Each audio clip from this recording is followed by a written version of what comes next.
with Suni Canton to talk about Flex Your Teaching Muscle, a flexible teaching approach for student success.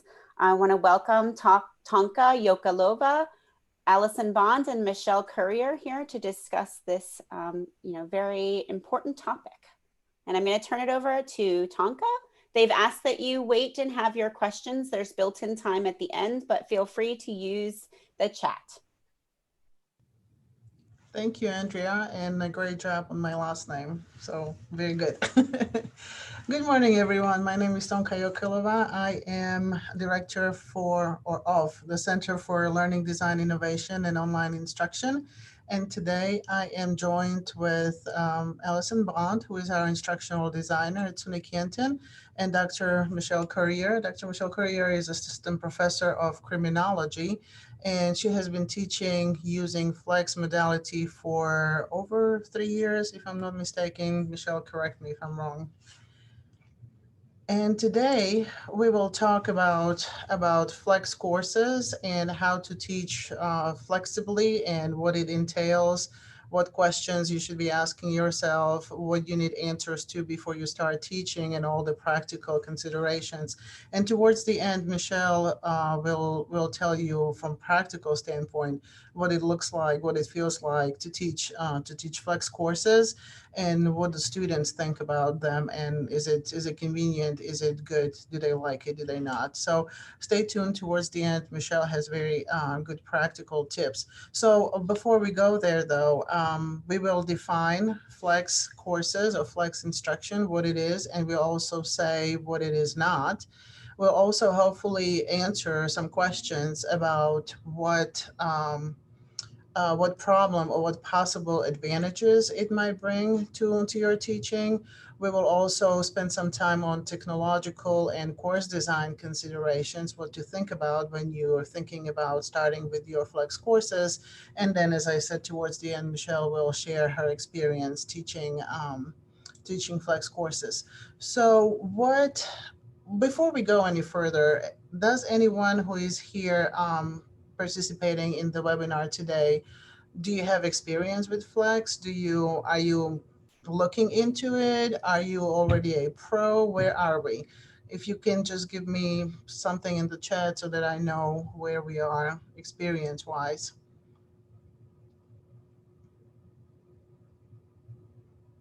No experience. Okay.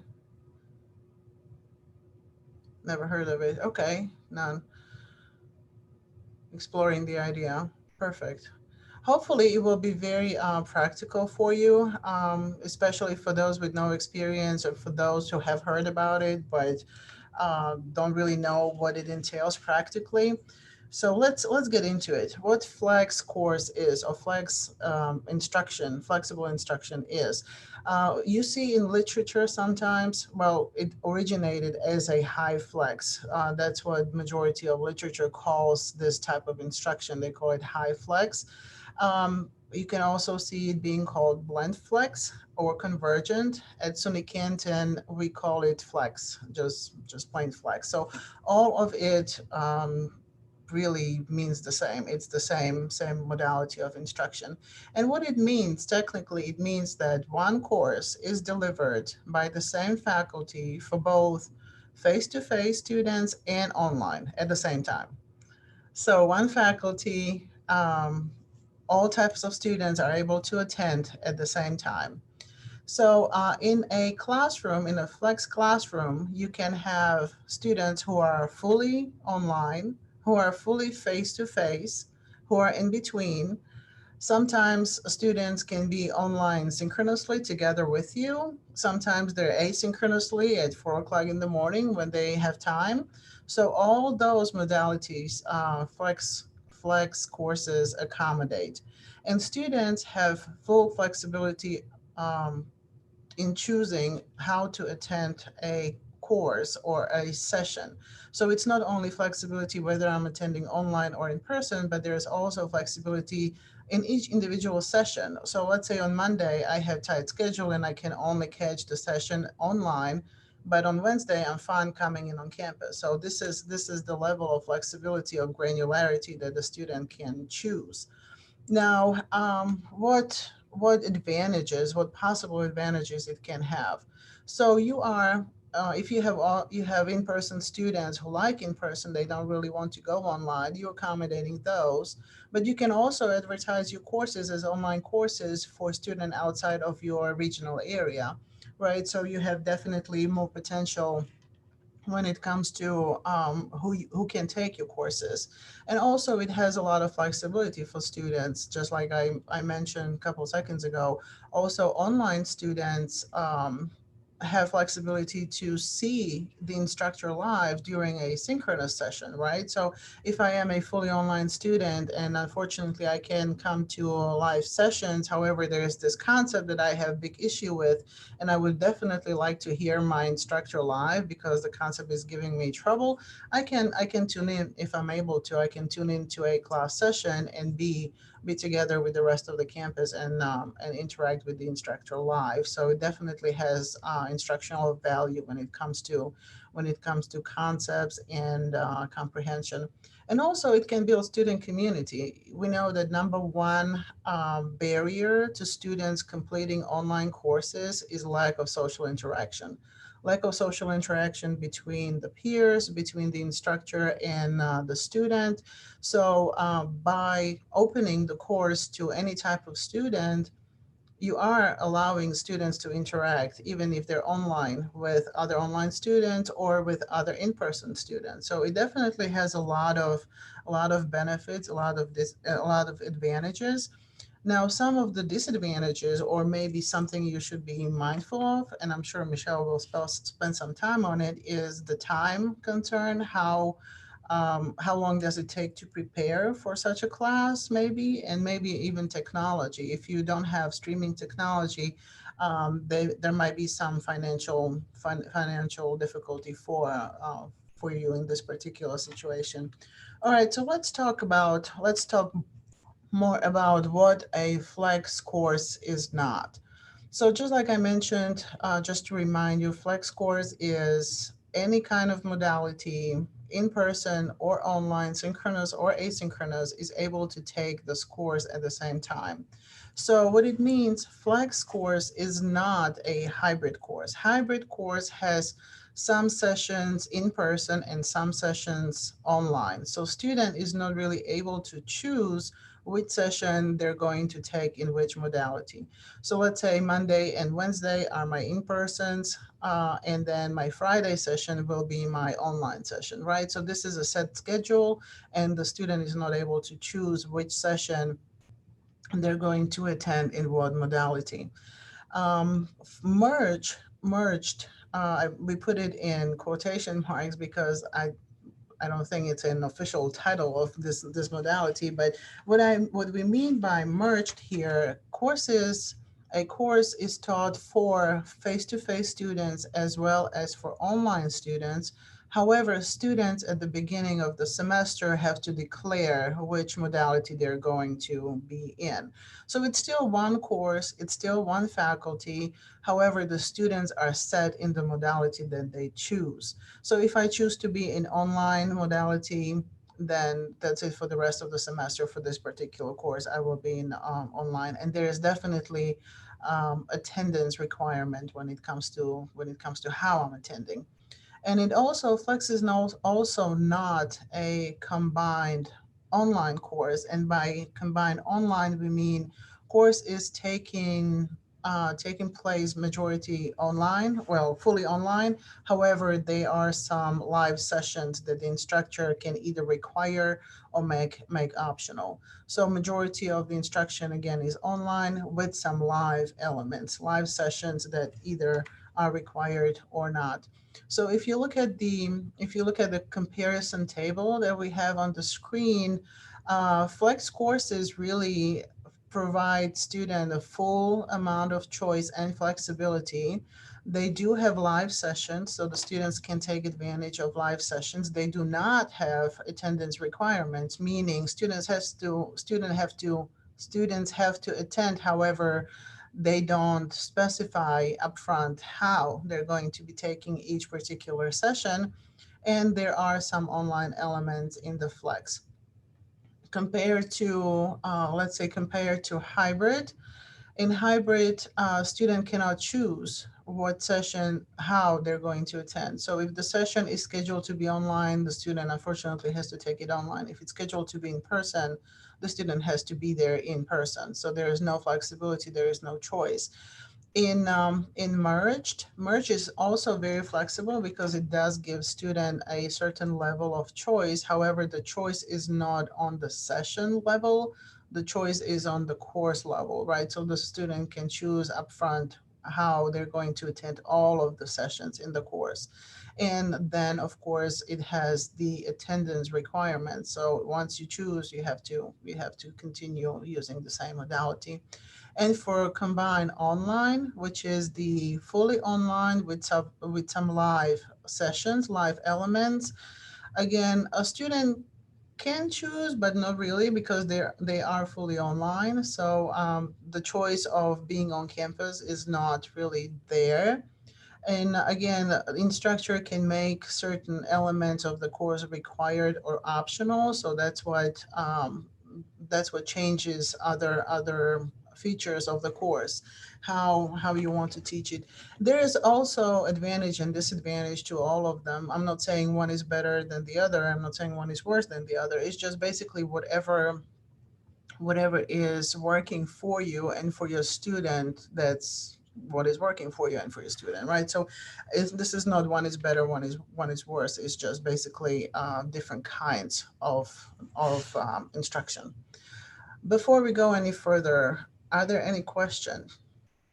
Oh, I'm seeing question from Ria. But if your student can't be in a class live, then they don't have the chance to ask questions or access to the community.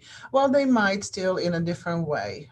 Yeah, we will talk about how certain activities translate between in person and online and synchronous. We will talk about it just a little bit later. All right, let's move to modification, and Allison will tell us what other types maybe of flex there are, especially now with the COVID situation. Awesome. Okay, so my name is Allison, and I just kind of want to go over different ways that you can switch up the flex modality, and especially with COVID regulations and everything, there are some different things that you can do to keep everyone safe, keep everyone socially distanced, while still offering options to your students for how they can attend your class. So as far as flex online, this is sort of the students can decide whether or not they are attending your class synchronously or asynchronously while it's still going to be online. So the students, when they come into your class, they can either decide to watch the class live, so over, and I'll kind of go over the different tech considerations and ways that you can present this. But as far as giving the information and your students receiving the information, they can either do that synchronously and be able to ask those questions live and get those answers and have that community in that way. And then, but if they can't necessarily be available for that exact class time, then they can watch the recording. And I'll also go over ways that you can make the recording available to them. So that just gives them the choice to, if they can be there live, then that's great. But if they can't be there live or would rather watch it synchronously, then that is another option for them. And the nice thing about having it synchronously or asynchronously is you can have the recording available. So even if your students are watching it live and they need to go back and they might need to hear the explanation of a certain concept again, then they can still have that asynchronous recording that they can go back and listen to more than once. So that's just kind of being able to record it, as I'm sure you know, is a good way to allow people to go back and listen to it.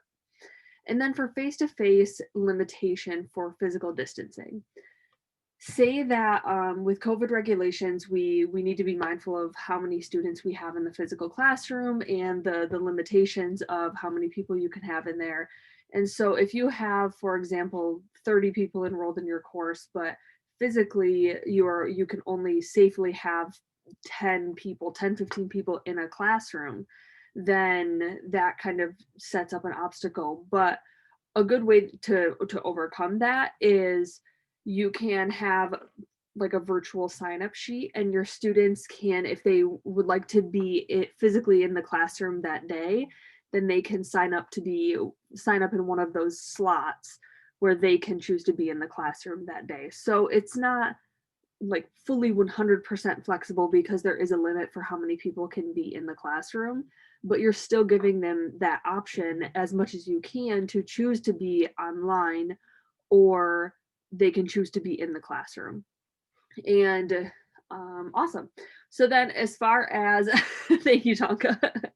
So then for technical considerations, definitely keeping in mind the technical side of teaching in a flex modality, that's a really big part of it. So just a quick kind of go through these. Camera and audio, you definitely want to make sure that you have a camera and functioning audio to give your students like the full experience, be able to give them the information and the concepts that you need to give them. So then you will, so as far as the screen and monitor, I know sometimes people like to have like the double monitor. I wish I had that set up at home right now.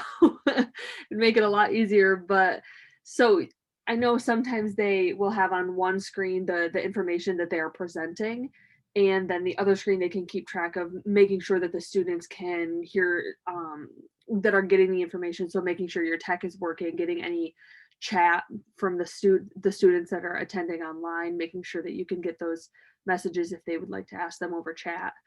And then Panopto is the video service that we use. And when you record, for example, in here, if you record your lecture, your presentation, then what we do afterwards is we generally, in order to make sure that closed captions are available, if for example they weren't available in the beginning of this, then we can take the video and we can upload it into Panopto. And Panopto has ASR, so automatic speech recognition, and it'll give you some pretty decent captions, but we definitely recommend going in and editing those to make sure that they are completely accurate for your students that might need the captions. And that is a good way to, again, with Panopto, being able to allow your students to watch the recording after the class is held live. And we use Blackboard Collaborate Ultra, and that is our kind of virtual classroom. And it allows you to record the session. It allows your students can ask questions in the chat. They can ask questions via the microphone. It has all of the hand raise feature. You can share files and you can share your screen. And it's definitely a good option for making sure that your students can get that information virtually if that's what they decide to do. And a dedicated room or a cart. So with flex teaching, you are going to have some equipment, for example, the camera, the microphone device, all of that. You'll want to make sure that you have either a room where those things are set up so you can walk in and just get started with the class, or you will have a cart that you can, wheel into the room and have things ready to go. So instead of and we always recommend, getting into the classroom early so then everything is set up and functioning. You can test things out, making sure that everything is functioning. So the first 10, 15 minutes of the class isn't spent scrambling trying to get the tech working. So it's having these dedicated rooms or carts is a really good way to set it up so then you're not stressed setting up last minute before the class. And that is technical considerations. So we can move on. Awesome. And then for course design considerations, I know Michelle is going to cover some really good information about like the practical considerations for setting up a flex course. But just kind of some beginner, some broad things. Extreme clarity and extreme communication, I think they kind of tie in with each other. So having things laid out very, very clearly in your syllabus and in your course schedule, how things will work, how to, for example, sign up for the on-campus days if you're doing that with COVID regulations. It really eliminates the confusion, so the students don't come into the first class and be like, oh my gosh, I don't know if I'm supposed to be here. I don't know where I'm supposed to be. Am I supposed to be on campus? So having everything really laid out for them and having everything communicated to them. So, and being open to their communication. So if they, email you a day before, a couple days before classes start, then asking you questions about how it's going to work, you can answer that. You can redirect them to the syllabus if you have things really laid out clearly there. You can answer their questions, especially for students first coming into a flex class. So having their first flex class, not really knowing how it's working, and just eliminating the confusion as well as the stress for them, because I'm sure it would be stressful not knowing what they're supposed to be doing. And then, so as far as designing your full face-to-face, online synchronous, online asynchronous courses, keeping in mind that although they're being held in different modalities, you really want to make sure the same quality and the same difficulty is put into those courses. So regardless of how students decide to attend the class, regardless of how they're doing it, how they're if they're attending face to face and then online synchronous, asynchronous, making sure that they're getting the same out of it, regardless of how they're attending and completing the class. So, and we'll go over, I believe, next some different translations for activities. So we will go through ways that you can change up the activities and still have the same information, the same difficulty or quality presented to them. And planning to acknowledge students in all modalities. So when you're in a flex class, you want to make sure that if you're teaching face to face and students are watching synchronously and then they're watching after asynchronously, you want to make sure that you acknowledge them, especially students that are watching live and might just feel that they're watching on a screen and you're just interacting with the face-to-face students and they don't really feel involved, or they feel like maybe their questions are going to be overlooked. Just making sure that you can even stop and ask them, all right, like any of the synchronous students have any questions, just making sure that they're involved in the classroom conversation, and then setting up ways that your asynchronous students can also be involved in a conversation. So it's really making sure that all of your students, regardless of how they're attending, are going to feel included in that classroom community, because we know how important that is for student success. And chunking materials, of course, making sure that you're not uh, giving them so much information. We all know the importance of chunking. So making sure that you're not, doing just a 60-70 minute long lecture with just tons of information. Might get overwhelming for students. Of course, having that recording available to go back and to listen to over again if they need to recover a topic is great, but definitely chunking the information into smaller pieces will be a lot easier for them. Planning for extreme feedback and the second pair of eyes kind of tie into each other as far as feedback. So ask your students how their experience is going. Don't go the whole semester and then get to the end of the semester and realize that they were having a really, really hard time with it and having a really hard time navigating the tech or what they're supposed to be doing. So ask them how things are going. If they have any suggestions, sometimes students have great suggestions for how it could be easier for them and how it could be easier for you.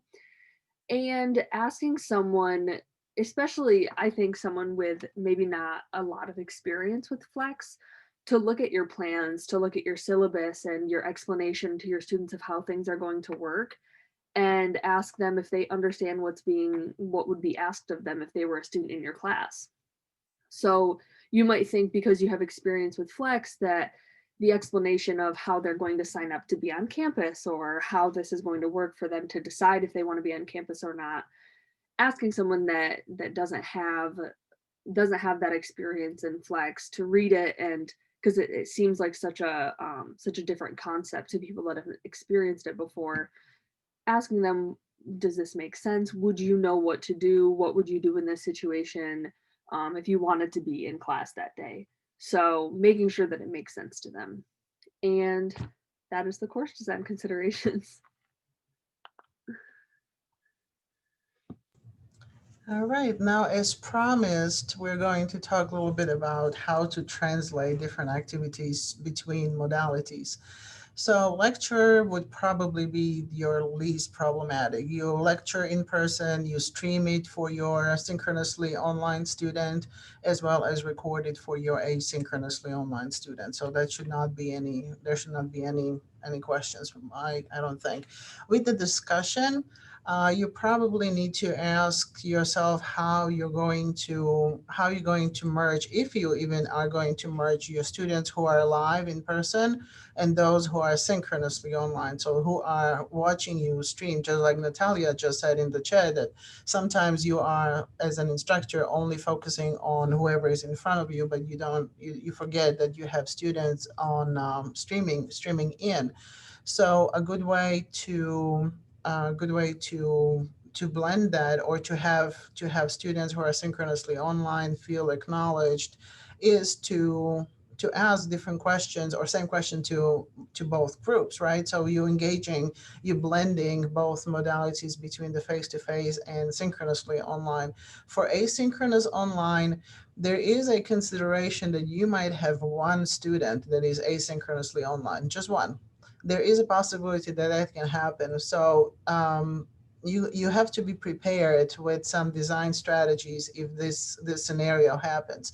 So if you have more students online asynchronously, you can have a discussion forum just like your regular online course. However, you have to again be mindful that you might have just one student in that course who is the student going to discuss with, right? So you have to be prepared with some alternative assignment. So the student, instead of discussing, will maybe create an assignment. We'll write a paper with pros and cons of certain arguments. So you always have to think about all the possible alternatives to accommodate everybody who is there. Also, you might want to decide that all the discussion is going to take place online. So even though you have live students in classroom at the time, as well as live synchronous students who are online, you might opt to have all the discussion happen in your LMS, in your learning management system. Again, it might take away something from the liveliness of the course. If you cannot have discussions with students who are in front of you, it definitely takes from the quality of instruction, I would say. But again, that might be some of the choices that you're making before you go into it. So always think about alternatives. For group work, again, the same scenario. When you're grouping students, you might want to consider grouping in-person student with some streaming in students, right? So that the online synchronous students have the same experience of community of students. So you might think about how you're going to bridge that gap, especially with technology. And then for asynchronous online students, again, you can have group settings in your LMS, and again, you might have an alternative assignment in mind in case there is not enough students to be in a group and to have any kind of meaningful discussion. For student presentations, again, you'll have to choose how much online you're going to incorporate into your flex course. So for example, for student presentation, you might choose to have them online. You might choose to have them online and not online, sorry. You may choose to have them live in person. You may choose to record everything and then have all the feedback happen online, right? So it really, you have to sit down and see how comfortable you are, where your students are. If your students are lower classmen, your decision might be different than when your students are upperclassmen, and you see what kind of independence they have or they don't have. So all those choices are really up to you and are really flexible. There is no one prescribed way of doing things, because again, it all involves the decision involves how your class already is. So you have to think about grouping people together synchronously online with face to face, and how to deliver the same quality and meet the same objectives for asynchronously online students. And always, always, always have alternative assignments, because something will happen and you will need that alternative sooner or later. And assessments, again, there's a question whether you want to have all assessments online, and that's a possibility. So everything that is discussable will be discussed in class, either face to face or synchronously online, or in discussion forums in your LMS. And all the assessments will happen in LMS asynchronously. That is definitely a an option as well. Again, up to your decision how your course is going to run and what makes sense for your class, for your course objectives, right? Because we always design for the objective. So whatever makes sense um, will definitely work, or should work for you. So I already mentioned some questions that you need to think about before you go into this whole process. You need to think about your technical support. Do I have any technical support or not? Also, what you have to think about, designing alternatives for face-to-face and for your online students, and what am I comfortable asking my students to do online, even those who are face-to-face. So do I want everything to happen face-to-face? Am I comfortable with asking students to complete something, anything online at all? So all those questions will probably have different answers with different courses and in different levels where your courses are on the curriculum. So now, Michelle, yeah, I gave you a little bit of time, but hopefully, I You guys have apologize. 4 minutes left, so just letting you know, 4 minutes. Okay, Michelle, it's all yours. Okay, hello everybody. I definitely cannot do this in 4 minutes, but I will try. I have been, as Tonka mentioned, teaching in the flex modality actually 2.5 years. SUNY Canton started in 2017 in the fall, and I started doing this in spring of 2018. And so if you are a person who's interested in being a flex instructor, my first recommendation is just jump in and try it, because not only are you new to this, the students are new to it as well. And so I think in my experience, the students have appreciated the fact that I've been very upfront about learning this alongside of them. We have a very long history at SUNY Canton of online learning. Um, and so I had a lot of students who were very used to that modality, not so much the flex modality. And so they actually, after the first semester that I attempted this, thanked me for being innovative and trying something new. And they gave unsolicited feedback that first semester about how great they thought having this flexibility and these options were.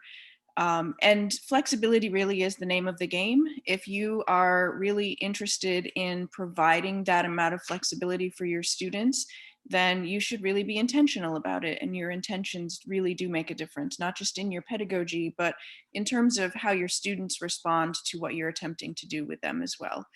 And I think, as both Tonka and Allison have alluded to in a variety of things that they've already said, you really need to be able to pivot. You really need to be able to be flexible. Some things that you attempt may work well and other things may not work well, and you need to do some course correction along the way. One of the big things at SUNY Canton that has been a concern for a lot of faculty who are considering this is that they are very strong adherents to the idea that there has to be some attendance component, that they have to take attendance or grade attendance or participation. And if you're interested in providing this type of instruction for students, you really should attempt as best as you can to lose that adherence to the compulsory attendance feeling. A lot of faculty are afraid that they're going to show up to their classroom and there won't be any students in front of them. So far, that's never happened to me, but currently this semester, in the midst of a pandemic, I still have 2 students who are still regularly showing up face-to-face in my flex class, and everybody else is online. And I show up for them too, even though it's just those 2, because that is how those students feel they learn the best. But if nobody shows up one day, that's okay. Practical consideration, I use Blackboard Collaborate Ultra. I used to use Panopto. Collaborate Ultra now reminds you to hit record, but that was one of those learning curves for me. For the longest time, I would get halfway through the class and go, oh, I forgot to hit record. Always remember to hit record. And maybe 1 more minute on the last slide, Tonka, if I can. Best practices, I think the most important thing that you can be is reflective. And going into it, knowing that you're not going to know how to do this very well, but being upfront about it with your students, really listen and pay attention to the things that they're telling you are difficult for them, or that they loved, that worked really well, and use those things as you attempted in another semester to improve the things that you're doing. Make sure that your pedagogy is about being flexible for students, not just that you're continuing to be rigorous and the students are meeting the learning objectives and they're learning the content, but also that you're offering an experience for the students that is a good fit for them and that is as flexible as possible. And finally, and I'll skip all of the other things, but just say I cannot stress enough how important it is to think about that asynchronous student first, because when you do have a lot of interaction with the synchronous and the face-to-face, the asynchronous students may fall to the back of your mind. So if you are a person who is doing the majority of your own design, always think about the asynchronous student and their experience as your baseline, and then you can build from that those additional synchronous components that work with your learning objectives and your assessments and all of those sorts of things. Okay, I'm sure that wasn't 4 minutes, but that was a good attempt. And do we have any questions for any of us? Michelle, Roberta has a question about any way to obtain feedback from students during the semester. Yes, actually, we have a couple of things that we do in our intentional design. One of those is one of the things that I do personally is throughout the course of the semester, I build in the weekly modules an opportunity for students to get some feedback from me. So they actually do like an assessment of themselves, and then they tell me, what is working, how are they learning, how are they struggling, and then what they want to know from me. And then I provide, it's not a graded assignment and it's completely optional, but then I provide a narrative back to them about my observations in terms of their learning, some suggestions for things that they might do that might take better advantage of, certain aspects of the course. And I also get from that their, feedback for myself in terms of, what might be working or what might not be working. And then also, the students, the majority of my students do participate synchronously, either face-to-face or in the live sessions. And I usually just ask them, how is this working? Is there something that we could do better? Are you able to access the technology?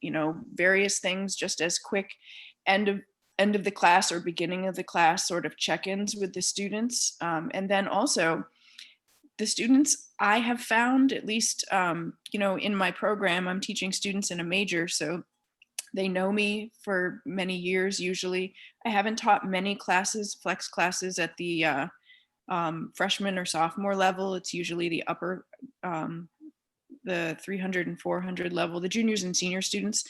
But they feel comfortable enough to let me know, like, this is amazing and it's working super well, or I wish that we could do X, Y, or Z. And so I also find it's really important to let the students know that you've listened to them, and that you respond in a way that demonstrates that you are paying attention to the things that matter to their learning experience. I hope that answered your question. We wanted to, I didn't want to cut you off, and it was so informative, especially because this is a modality that many institutions are thinking about for the future. But I want to thank you all. I see that you've got your contact information on the screen, and I'm assuming that you're inviting other people to contact you if they have questions. I appreciate your time here today. After this is the poster sessions, and I think Chris, you're going to talk about how to access those. But I wanted to thank you all, and I'm virtually clapping I'm actually physically clapping right now. So thank you so much. Thank you. Thanks so much.